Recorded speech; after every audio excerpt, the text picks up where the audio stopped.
Assalamualaikum warahmatullahi wabarakatuh teman-teman. Kembali lagi di video pembelajaran. Di video kali ini kita akan belajar mengenai aturan keselamatan di perjalanan. Nah, di video sebelumnya kita sudah belajar mengenai aturan keselamatan di rumah dan bagaimana cara menjaga keselamatan di rumah. Hari ini kita sudah memasuki subtema 3, yaitu aturan keselamatan di perjalanan. Apa saja sih aturan keselamatan di perjalanan? Yuk kita simak bersama-sama. Pernahkah kamu melakukan perjalanan menggunakan kendaraan pribadi seperti motor dan mobil? Nah, ketika kamu melakukan perjalanan menggunakan kendaraan pribadi, kamu harus mengetahui apa saja aturan keselamatan di perjalanan ketika menggunakan kendaraan pribadi. Dalam mengendarai motor, kamu harus mengetahui aturan keselamatan menggunakan kendaraan pribadi agar selamat sampai tujuan. Berikut ini adalah aturan keselamatan saat berkendara di motor. Yang pertama, sebelum kita pergi atau sebelum kita melakukan perjalanan, sebaiknya kita memeriksa mesin motor dalam keadaan baik. Yang kedua, kamu juga harus memeriksa keadaan rem, lampu, dan ban motor harus dalam keadaan baik. Yang ketiga, kamu juga harus membawa SIM, STNK, dan lain-lain. Yang keempat, gunakanlah helm, jaket, dan sarung tangan. Helm adalah alat keselamatan untuk melindungi kepala jika terjadi benturan pada kepala. Jaket dan sarung tangan juga berperan penting sebagai alat pelindung diri saat berkendaraan motor. Yang kelima, berpeganganlah pada orang yang mengendarai motornya agar kamu tidak terjatuh. Yang keenam, mematuhi aturan rambu lalu lintas. Dalam rambu-rambu lalu lintas, ada lampu lalu lintas yang harus kita patuhi di perjalanan. Ada lampu merah, lampu kuning, lampu hijau. Lampu merah tandanya berhenti. Lampu kuning tandanya kendaraan harus berhati-hati. Lampu hijau tandanya kendaraan boleh jalan. Rambu-rambu lalu lintas bukan hanya lampu lalu lintas saja, tetapi ada rambu-rambu lalu lintas lainnya seperti dilarang berhenti, dilarang parkir, dilarang berbelok, dan sebagainya. Berikut ini aturan keselamatan pada saat berkendaraan di mobil. Aturan pada saat berkendaraan di mobil hampir sama dengan saat berkendaraan di motor, yaitu yang pertama, mesin mobil harus dalam keadaan baik. Yang kedua, periksakan keadaan rem, lampu, dan ban mobil dalam keadaan baik. Yang ketiga, membawa SIM, STNK, dan lain-lain. Yang keempat, mematuhi aturan rambu lalu lintas. Yang membedakan adalah yang kelima, menggunakan sabuk pengaman agar kamu tetap aman di dalam mobil. Yang keenam, tidak diperbolehkan untuk mengeluarkan anggota badan. Yang ketujuh, ketika di dalam kendaraan, kita harus mentaati aturan keselamatan.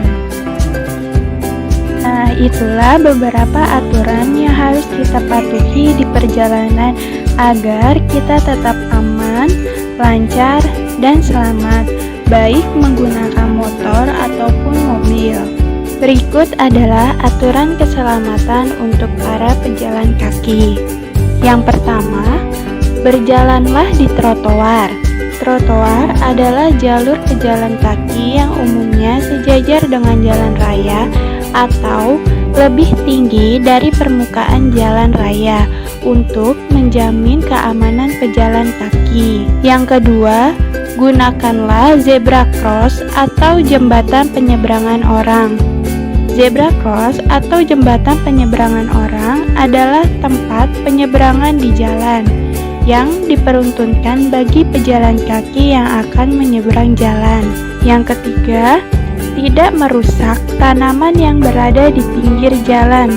Yang keempat, ketika menyeberang di jalan raya, patuhilah rambu-rambunya. Itulah aturan keselamatan untuk para pejalan kaki. Jadi, tetaplah berhati-hati dalam berjalan kaki dan patuhilah aturan keselamatannya. Pernahkah kamu pergi ke pantai? Ya, di pantai juga memiliki aturan-aturan keselamatan. Mari kita lihat aturan keselamatan di pantai. Tahukah kamu aturan keselamatan saat berkunjung ke pantai? Aturan keselamatan saat berkunjung ke pantai. Yang pertama, dilarang berenang jika ombak besar. Yang kedua, anak-anak tidak boleh bermain di laut tanpa pengawasan orang tua. Yang ketiga, dilarang merusak fasilitas pantai. Yang keempat, jangan meninggalkan barang berharga di pantai, seperti tas, dompet, handphone, dan lain-lain. Yang kelima, buanglah sampah pada tempatnya. Yang keenam, dilarang merokok. Yang ketujuh, berhati-hatilah saat bermain di pantai. Itulah beberapa aturan keselamatan saat berkunjung ke pantai. Nah, jika kita mematuhi aturan, tempat wisata akan bersih dan nyaman karena kita tidak membuang sampah sembarangan, tidak mengganggu pengunjung lain karena kita berwisata dengan tertib dan terhindar dari bencana. Nah, itulah penjelasan aturan keselamatan di perjalanan. Aturan-aturan tersebut dibuat untuk kita patuhi, bukan untuk kita langgar, sehingga tidak terjadinya pelanggaran dan tidak terkena hukuman akibatnya. Dan di perjalanan kita akan aman, lancar, dan selamat sampai tujuan jika kita mematuhi aturan-aturan keselamatan di perjalanan. Nah, biasanya hari apakah kalian pergi berlibur? Sebelum itu, yuk kita nyanyi lagu nama-nama hari ciptaan Pak Kasur.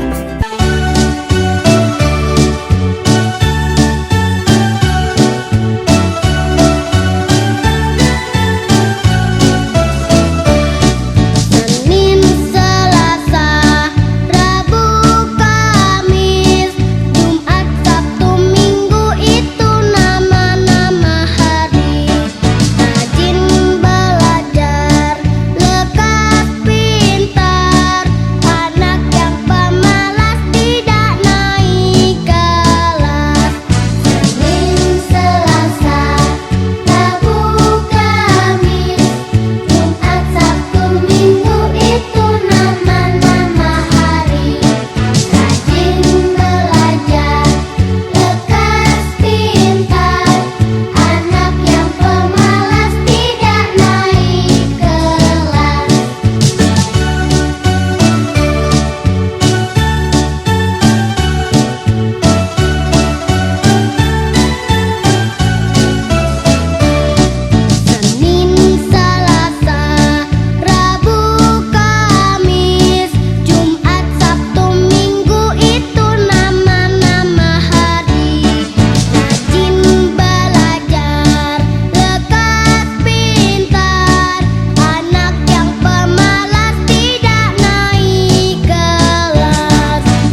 Itulah lagu Nama-Nama Hari ciptaan dari Pak Kasur.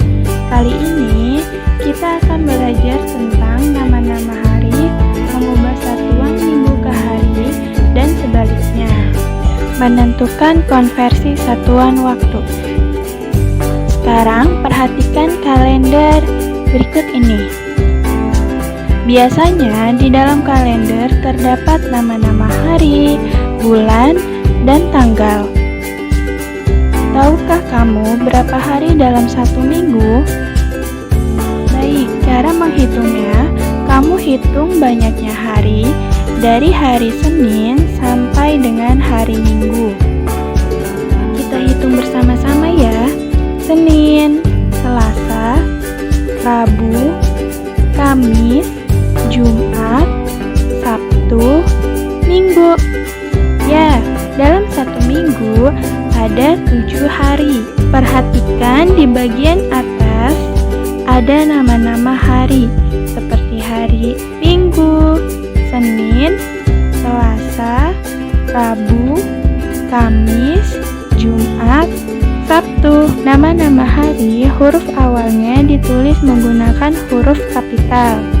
Jika satu minggu sama dengan 7 hari, berarti berapa harikah dalam 2 minggu dan 3 minggu? Baik, kalian perhatikan kalender di samping ini ya. Satu minggu sama dengan 7 hari. Cara menghitung 2 minggu, kamu tinggal tambahkan 7 ditambah 7 sama dengan 14 hari. Atau 2 dikali 7 sama dengan 14 hari. Untuk 3 minggu, cara menghitungnya sama. Kalian tinggal tambahkan atau kalian kalikan. Jadi 3 dikali 7 sama dengan 21 hari. Jadi, untuk mengetahui banyak hari dalam satuan minggu, kamu tinggal kalikan satuan minggu dengan 7 hari.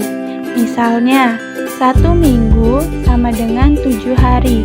Artinya 1 dikali 7 sama dengan 7 hari. 2 minggu sama dengan 14 hari. Artinya 2 dikali 7 sama dengan 14 hari. 3 minggu sama dengan 21 hari. Artinya 3 dikali 7 sama dengan 21 hari. 4 minggu sama dengan 28 hari. Artinya 4 dikali 7 sama dengan 28. Dengan cara yang sama diperoleh 5 minggu sama dengan 35 hari. Dan seterusnya. Contoh soal 1. Ayah pergi keluar kota selama 2 minggu. Berapa harikah ayah pergi keluar kota? Cara menjawabnya adalah 2 minggu sama dengan 2 dikali 7 sama dengan 14 hari. Jadi, ayah pergi keluar kota selama 14 hari. Soal kedua. Edo dan keluarga berlibur ke Danau Toba selama 14 hari. Berapa minggukah Edo dan keluarga berlibur? Cara menjawabnya adalah 14 hari sama dengan 14 dibagi 7 sama dengan 2 minggu. Jadi, Edo dan keluarga berlibur selama 2 minggu. Soal ketiga. Bila hari ini adalah hari Rabu, maka 2 hari yang akan datang adalah hari. Cara menjawabnya adalah perhatikan nama-nama hari di bawah ini. Berarti kita memajukan hari sebanyak 2. 1, 2. Jadi, 2 hari yang akan datang adalah hari Jumat. Contoh soal nomor 4. Pada hari Sabtu, Niko pergi berekreasi ke Ragunan dengan ayah dan bunda. 2 hari lalu, Niko mendapatkan tugas untuk mengamati satwa burung yang ada di Ragunan. 2 hari yang lalu adalah hari. Cara menjawabnya adalah perhatikan nama-nama hari di bawah ini. Kalau 2 hari yang lalu, berarti kita harus memundurkannya. Niko pergi pada hari Sabtu, maka kita mundurkan sebanyak 2. 1, 2. Jadi, Niko mendapatkan tugas pada hari Kamis. Jadi, bagaimana, mudah kan? Teman-teman juga jangan lupa, 1 tahun ada 12 bulan, 1 bulan ada 4 minggu, 1 minggu ada 7 hari, 1 hari 24 jam. Tahukah kamu gambar pahlawan nasional siapakah ini? Ya, dia adalah pahlawan nasional yang bernama Raden Ajeng Kartini. Tahukah kamu, tanda baca titik selain digunakan untuk mengakhiri sebuah kalimat, ternyata tanda titik digunakan untuk menulis singkatan nama orang. Contohnya, seperti Raden Ajeng Kartini. Jadi, bila disingkat menjadi R.A. Kartini.